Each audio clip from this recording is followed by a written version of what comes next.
Reprise du débat, the honourable member for Calgary Nose Hill. We must protect Canadians in the digital age, but C-63 is not the way to do it.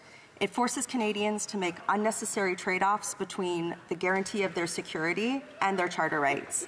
Today I'll explain why C-63 is deeply flawed and why it does not protect Canadians' rights sufficiently, and more importantly, I'll present a comprehensive alternative plan that is more respectful of Canadians' charter rights and will provide immediate protections for Canadians facing online harms.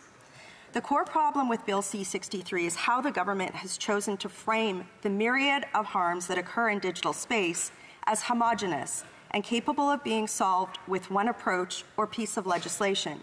In reality, harms that occur online is an incredibly heterogeneous set of problems requiring a multitude of tailored solutions. It may sound like the former might be more difficult to achieve than the latter, but this isn't the case.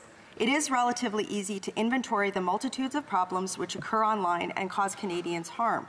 From there, it should be easy to sort out how existing laws and regulatory processes that exist for the physical world could be extended to the digital world. There are few, if any, examples of harms that are being caused in digital spaces that do not already have existing relatable laws or regulatory structures that could be extended or modified to cover them. Conversely, what this government has done for nearly a decade is try to create new, catch-all regulatory, bureaucratic, and extrajudicial processes that would adapt to the needs of actors in the digital space instead of requiring them to adapt to our existing laws. All of these attempts have failed to become law, which is likely going to be the fate of C-63. This is a backward way of looking at things and has caused nearly a decade of inaction on much-needed modernization of existing systems and has translated into law enforcement not having the tools they need to prevent crime, which in turn causes harm to Canadians. It's also led to a balkanization of laws and regulations across Canadian jurisdictions, a loss of investment due to this uncertainty, and a lack of coordination with the international community. And again, ultimately, this all harms Canadians. C-63 takes this approach by listing only a very few of the harms that happen in online spaces and creates a new, onerous, and opaque extrajudicial bureaucracy while creating deep problems for Canadian charter rights. For example, Bill C-63 creates a new offence motivated by hatred provision that could see a life sentence applied to minor infractions under any Act of Parliament, a parasitic provision that is unchecked in the scope of this legislation. This means words alone could lead to life imprisonment. While the government has attempted to argue that this is not the case, saying that a serious underlying act would have to occur for this provision to apply, that is simply not how this bill is written, and I ask colleagues to look at it. The bill seeks to amend Section 320 of the Criminal Code and reads, "Everyone who commits an offence under this Act or any other Act of Parliament is guilty of an indictable offence and liable to imprisonment for life." At the Justice Committee earlier this year, the minister stated, "The new hate crime offence captures any existing offence if it was hate-motivated. That can run the gamut from a hate-motivated theft all the way to a hate-motivated attempted murder. The sentencing range entrenched in Bill C-63 was designed to mirror the existing options for all of these potential underlying offences, from the most minor to the most serious offences on the books. That does not mean that minor offences will suddenly receive harsh offences.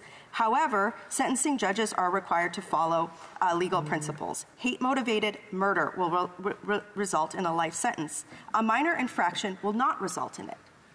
In this statement, the minister both admitted that this new provision could be applied to any Act of Parliament, as the bill states, and that the government is relying upon the judiciary to ensure that maximum penalties weren't levelled against this minor infraction.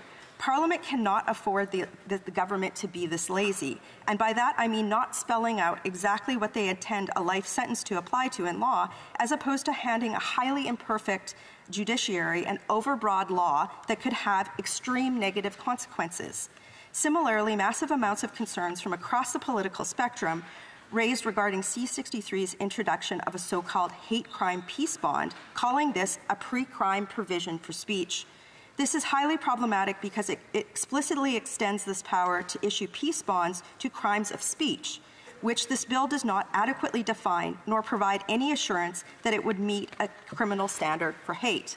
Equally as concerning, C-63 would create a new process for individuals and groups to complain to the Human Rights Commission that online speech directed at them is discriminatory. This process would be extrajudicial, not subject to the same evidentiary standards of a criminal court, and could take years to resolve. Findings would be based on a mere balance of probabilities rather than the standard criminal standard of proof beyond a reasonable doubt. The subjectivity of defining hate speech will undoubtedly lead to punishments for protected speech. The mere threat of human rights complaints will chill large amounts of protected speech, and the system will undoubtedly be deluged with a landslide of vexatious complaints. There certainly are no provisions in this bill to prevent any of this from happening. Nearly a decade ago, even the Toronto Star, hardly a bastion of conservative thought, wrote a scathing opinion piece opposing these types of provisions. The same principle should apply today.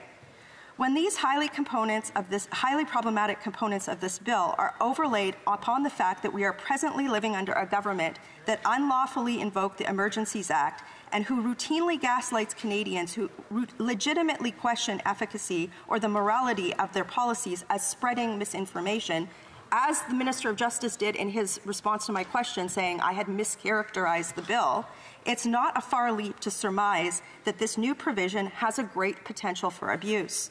That should be true for any political stripe that's in government. The government's charter compliance statement, which is long and vague and only recently issued, should raise concerns for parliamentarians in this regard, as it relies on this statement. The effects of the bill on freedom of expression are outweighed by the benefits of protecting members of vulnerable groups. This government has already been found to have violated the Charter in the case of Bill C-69 for false presumptions on which one benefit outweighs others. I suspect this will be the same case for C-63 should it become law, which I hope it does not. I believe in the capacity of Canadians to express themselves within the bounds of protected speech and maintain the rule of law within our vibrant pluralism. Regardless of political stripe, we must value freedom of speech and due process because it's what prevents violent conflict. Speech already has clearly defined limitations under Canadian law. The provisions in C-63 I've just described are anathema to these principles. To be clear, Canadians should not be expected to have their right to protected speech chilled or limited in order to be safe online, which is what C-63 asks of them. C-63 also creates a new three-headed, yet-to-exist bureaucracy. It leaves much of the actual rules C-63 describes to be created and enforced under undefined regulations to be created by said bureaucracy at some much later date in the future. We can't wait to take action in many circumstances. As one expert described it to me, it's like vaguely creating an outline and expecting bureaucrats, not elected legislators, to color in the picture behind closed doors without any accountability to the Canadian public. This government should have learned from the costs associated with failing when they attempted this approach with Bill C-11 and C-18, but alas, here we are. This new bureaucratic process will be slow, onerous, and uncertain. If the government proceeds with it, it means Canadians will be left without protection and innovators and investors will be left without regulatory certainty needed to grow their businesses. It will also be costly. I've asked the Parliamentary Budget Officer to conduct an analysis of the cost associated with the creation of this bureaucracy, and he has agreed to undertake this task. No parliamentarian should even consider supporting this bill without understanding the resources the government intends to allocate to the creation of the new Digital Safety Commission, Digital Safety Ombudsman, and Digital Safety Office, particularly since the finding in this week's damning NSICOP report starkly outlined the opportunity cost of this government failing to allocate much-needed resources to the RCMP. Said differently, if this government cannot fund and maintain critical operations of the RCMP, who already have the mandate to enforce laws related to public safety, then Parliament should have grave, serious doubts about the efficacy of the government setting up 3 new bureaucracies to address issues that could likely be managed by existing regulatory bodies like the CRTC or in the enforcement of the Criminal Code. Also, Canadians should have major qualms about creating new bureaucracies which give power to well-funded and extremely powerful big tech companies to lobby and manipulate regulations to their benefit behind the scenes and out of the purview of Parliament. This approach won't necessarily protect Canadians and may create artificial barriers to entry for new, innovative industry players. The far better approach, again, is to adapt and extend long-existing laws and regulatory systems and properly resource their enforcement arms and require big tech companies and other actors in the digital space to comply with these laws, not the other way around. This approach would provide Canadians with real protections, not what amounts to a new, ineffectual complaints department with a high negative opportunity cost to Canadians. In no scenario should Parliament allow the government to entrench in legislation a power for social media companies to be arbiters of speech, which C63 risks doing. If the government wishes to further impose restrictions on Canadians' rights to speech, that should be a debate for Parliament to consider, not for regulators and tech giants to decide behind closed doors with limited accountability to the public. In short, this bill is completely flawed and should be abandoned, particularly given the minister's announcement this morning that he is unwilling to proceed with any sort of change to it in terms of scope. There is a better way, however. Here is an alternative, more effective, and more quickly implementable plan to protect Canadian safety in the digital age. It modernizes existing laws and processes to align with digital advancements. It protects speech not already limited in the criminal code and fosters an environment for innovation and investment in digital technologies. It proposes adequately resourcing agencies with existing responsibilities for enforcing the law, not creating extrajudicial bureaucracies that amount to a complaints department. To begin, the RCMP and many law enforcement agencies across the country are under-resourced after certain flavors of politicians gave much more than a wink and a nod to the defund the police movement for over a decade. This trend must immediately be reversed. Well-resourced and well-respected law enforcement is critical to a free and just society. Second, the government must also reform its watered-down bail policies that allow repeat offenders to commit crimes over and over again. Criminals in the digital space will never face justice no matter what laws are passed if the Liberal government's catch and release policies aren't reversed. I think of a woman in my city of Calgary who was murdered in broad daylight in front of an elementary school because her spouse was a catch and release Liberal bail policy, in spite of online harassment for her for a very long time. Third, the government must actually enforce... Je pense un appel au règlement à l'honorable député de Drummond. Avec mes excuses pour la collègue, je déteste interrompre comme ça en plein milieu d'un discours, mais on entend une vibration d'un téléphone ou d'un appareil qui doit être proche du micro et qui doit devenir très, très agaçant pour les interprètes. Je ne sais pas d'où ça vient exactement, mais si on peut demander aux collègues de faire attention à ça, de tenir les appareils loin des micros. Merci. Okay, just ask the honourable member maybe to move the cell phone away from the microphone so that it doesn't vibrate on the microphone. So I think it's probably, yeah, so okay, the honourable member for Calgary Nose Hill. Third, the government must actually enforce laws that are already on the books but haven't been recently enforced due to a lack of extreme political will, disingenuous politics and leadership, particularly as they relate to hate speech, and particularly in light of the rise of dangers currently faced by vulnerable Canadian religious communities, as the Minister mentioned, particularly Canada's Jewish community.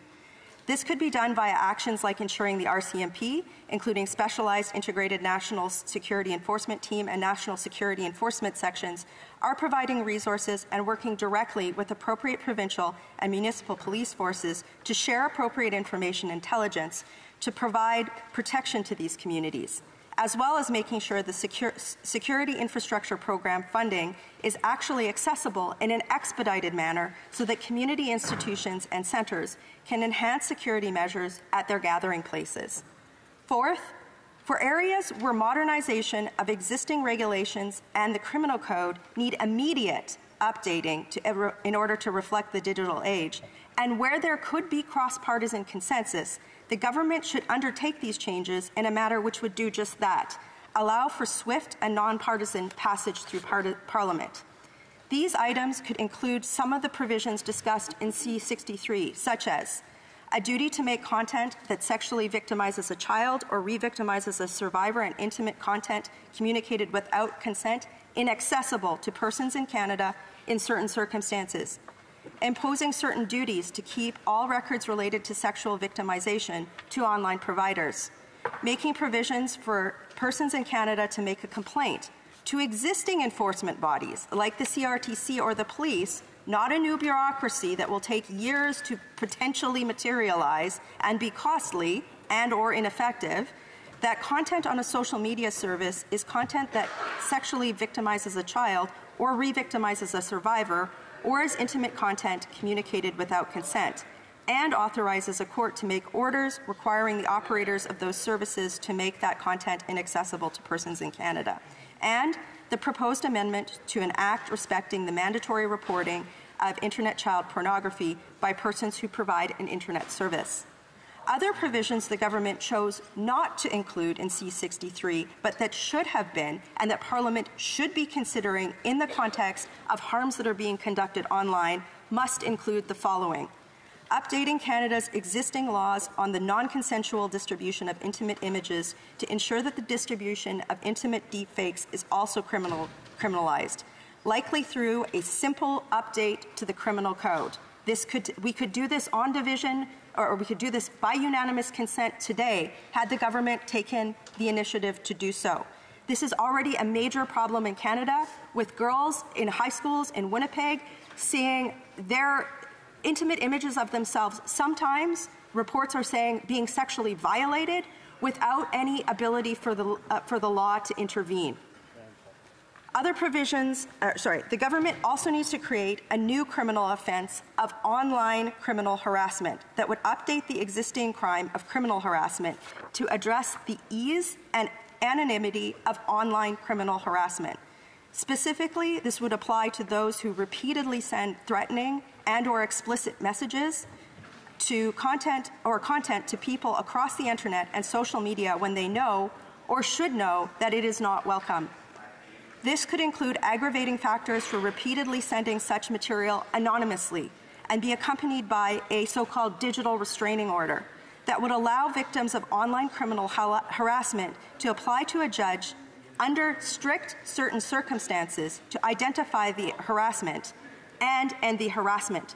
This would both protect privacy, remove the onus on social media platforms from guessing when they should be giving identity to the police, and prevent the escalation of online harassment into physical violence.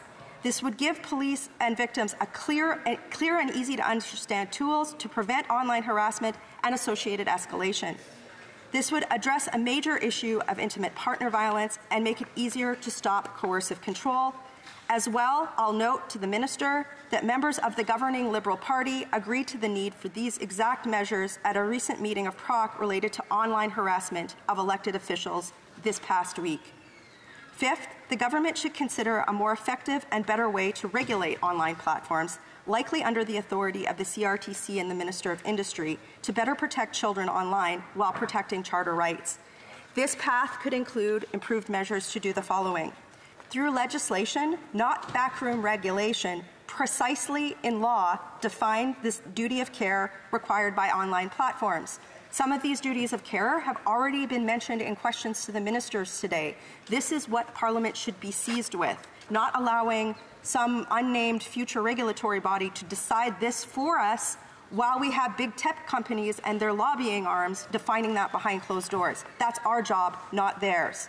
Provide parents with safeguards, controls, and transparency to prevent harm to their kids when they are online. That could be part of the duty of care. Require that online platforms put the interests of children first with appropriate safeguards, again, in a legislated duty of care. Prevent and mitigate against self-harm, mental health disorders, addictive behaviors, bullying and harassment, sexual violence and exploitation, and the promotion of marketing and products that are unlawful for minors. All of these things are instances of duty of care. Implement privacy preserving and trustworthy age verification methods, which many platforms always have the capacity to do while prohibiting the use of a digital ID in any of these mechanisms, and ensure that the enforcement of these mechanisms, including through a system of administrative and penalties and consequences, are done through agencies which already exist, and also ensure that there's perhaps other remedy, such as the ability to seek civil or seek remedy for civil injury when that duty of care is violated. So, Mr. Speaker, this is a non-comprehensive list of online harms, but the point is we could come to consensus in this place on simple modernization issues that would update the laws now. I hope that the government will accept this plan. A shout out to Sean Phelan and David Murray, two strong and mighty workers that we didn't have an army of bureaucrats to do, but we came up with this. I hope that Parliament considers this alternative plan instead of C-63 because the safety of Canadians is at risk. Thank you. Questions and comments? The Honourable Minister of Justice and Attorney General of Canada. Speaker, I genuinely thank the member opposite for her contributions to today's debate because it's really important. I'm going to point out 4 things and ask her a question. The first is that with respect to my position on amendments, what I said, and I want to make sure it's crystal clear to Canadians watching, is that I'm open to amendments that would strengthen this bill that are made in good faith. Second point, Mr. Speaker, is that with respect to the freestanding hate crime, that's a provision that exists in 47 out of 50 states in the United States, and the nature of the penalty that would be applied in a given context of a hate crime will depend on the underlying offense. Uttering a threat that was motivated by hate will constitute less of a penalty than committing a murder that was motivated by hate.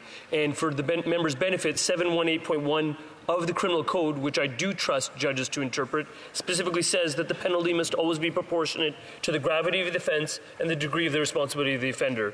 With respect to the peace bond, what I would say to her point quite simply is that I do believe it's necessary to take a tool that is well known to criminal law and apply it in the context of a synagogue that's already been targeted with vandalism that may be targeted again, where there would be proof that we need to be put before a judge and where the safeguard would exist, where the Attorney General of jurisdiction would have to give consent before such a peace bond was pursued. She talked about the fact that criminal code tools should be used in the context of ensuring that we can tackle this pernicious information. What I would say to her is that law enforcement has asked us for the same tool that Amanda Todd's mother has asked us for, which is that the victimization of people even after death continues when the Honourable Member for Calgary-Noso.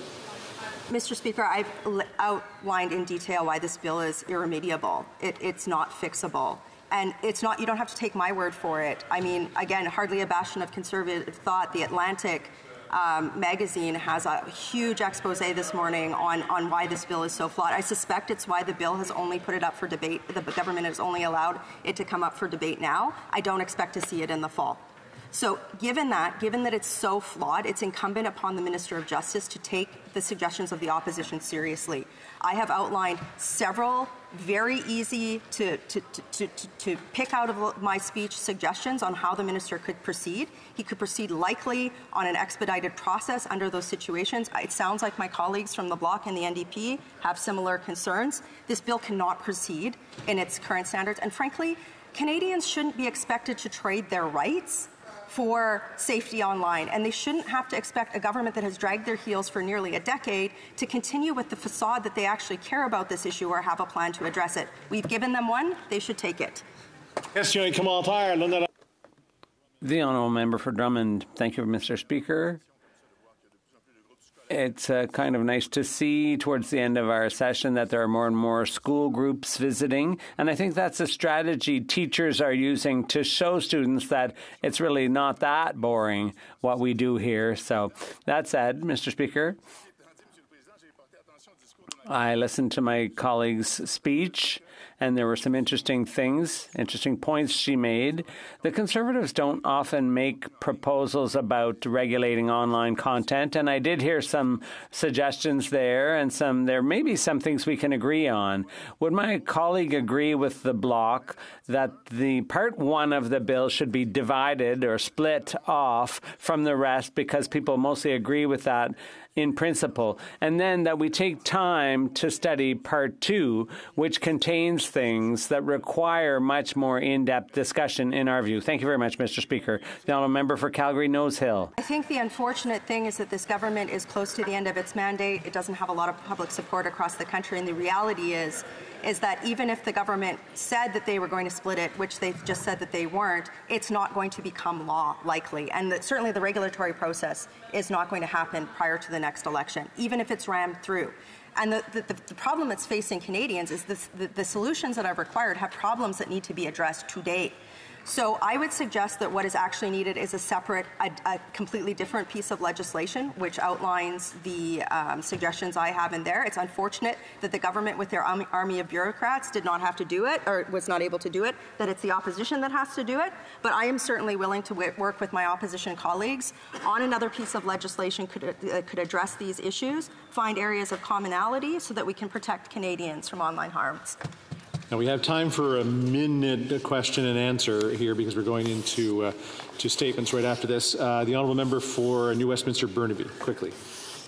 Well, thank you, Mr. Speaker, and I do appreciate the members' hard work in terms of tackling issues like harassment and the distribution of non-consensual images. She's very sincere in this regard. She's flagged the issue of resources, which is unclear what the government is actually going to provide in terms of resources. I do note this has been an ongoing problem over the last 20 years with cutbacks to law enforcement.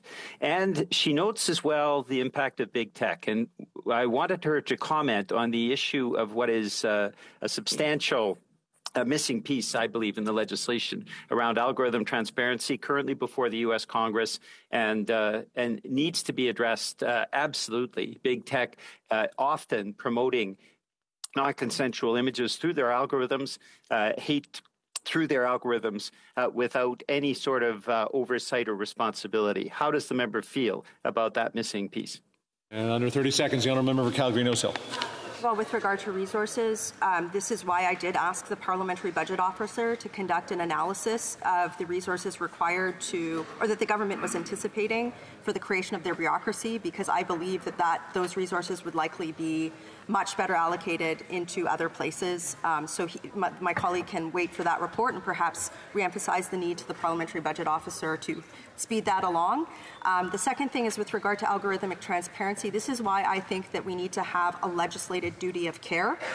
If we proceeded on the principle of a legislated duty of care of social media operators, then we could discuss what needs to be in there. Certainly algorithmic transparency and bias that's used in AI systems that could be potentially injurious in a variety of ways is something. When we return, the honourable member will have about 3 minutes of questions and comments remaining in her time.